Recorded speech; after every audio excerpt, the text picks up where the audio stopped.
ipapakita ko sa inyo yung aking alagang manok, layer, araw-araw na itlog. Balit ito yung alaga kong manok. Ayan.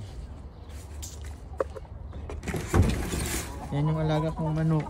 Ayan. Ito. Layer siya. Ang pakain ko ayan, pellet. Ubos na eh.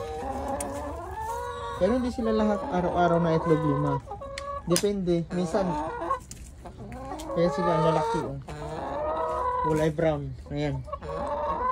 Ang lalaki. Ay, yung itlog nila, ang lalaki rin. Ayan. Oh. Yan. Oh. Yung itlog nila. Plus meron pa doon. Oh. 2. Ayan. Itong ginawa ko lang. Oh. Ayan. Hapunan. Ayan, 5 sila.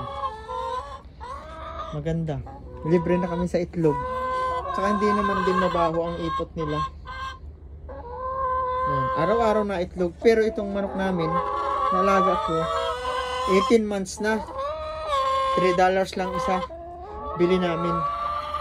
Pero pag yung 5 months old, $35 each. Mahal. Kaya hindi pa ako nabili ng ganun. Pero okay na rin to. Kasi araw-araw na itlog naman ng isa eh.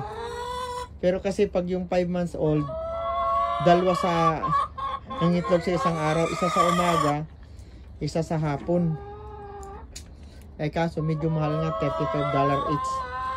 Ito $5, $3 lang ito, okay lang. Ito yung aking lagay ng tubig.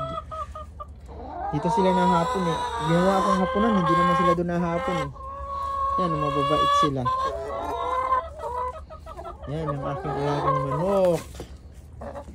Maliit na kulungan ginawa ko. Hindi naman sila lumilipad kahit mababa yung aking kulungan. Yan. Mababait naman sila. Yan. Yan ang aking alagang manok.